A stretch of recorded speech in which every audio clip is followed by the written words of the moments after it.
BRS working president KTR మహిళలపై చేసిన వ్యాఖ్యలను తెలంగాణ మహిళా కమిషన్ సుమోటోగా తీసుకుంది. మహిళల పట్ల కేటీఆర్ అభ్యంతరకర వ్యాఖ్యలు చేసినట్లు మహిళా కమిషన్ అభిప్రాయపడింది. తెలంగాణ మహిళలను కించపరిచేలా ఆ వ్యాఖ్యలు ఉన్నాయన్న కమిషన్ చైర్పర్సన్ నేరెళ్ల శారద కేటీఆర్ చేసిన వ్యాఖ్యలపై విచారణకు ఆదేశాలు జారీ చేసింది. కాగా ఆర్టీసీ బస్సులో మహిళలకు ఉచిత ప్రయాణాలపై మంత్రి సీతక్క బస్సులో మహిళలు అల్లం వెల్లుల్లి కూతలు అల్లికలు చేసుకుంటే తప్పేంటి అని ప్రశ్నించగా దానిపై కేటీఆర్ స్పందిస్తూ బస్సుల్లో కుట్లు అల్లికలే కాదు అవసరమైతే బ్రేక్ డాన్సులు చేసుకున్నా మాకు అభ్యంతరం లేదని అన్నారు. కేటీఆర్ చేసిన ఈ వ్యాఖ్యలు ఇప్పుడు రాష్ట్ర వ్యాప్తంగా సంచలనం రేపగా మహిళా కమిషన్ విచారణకు ఆదేశించింది.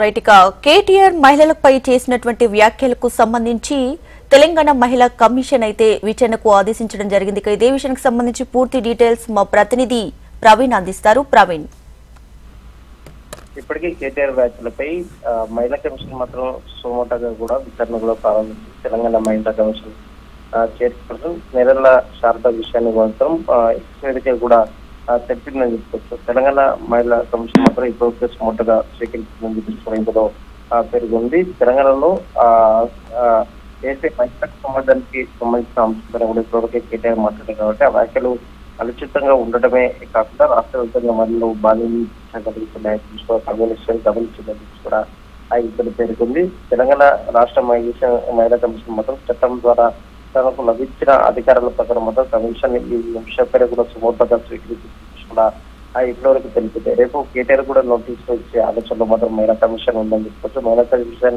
ఇప్పటికే సుమోటోగా కూడా స్వీకరించింది కాబట్టి ఇప్పుడు కేటీఆర్ నుంచి కూడా మహిళా కమిషన్ మాత్రం ఇవాళ చేసిన వ్యాఖ్యలు కావచ్చు, అదేవిధంగా మహిళలపైన కూడా మాట్లాడిన దానిపైన కూడా ఒక క్లారిటీ ఇవ్వాలని కూడా కోరే అవకాశం ఉంది. మహిళా కమిషన్ ముందు ఎప్పుడు హాజరు కావాలి అన్న దానిపైన కూడా ఈ నోటీసులు మాత్రం పేర్కొనే అవకాశం కనిపిస్తుంది. Right Praveen, thanks for the updates.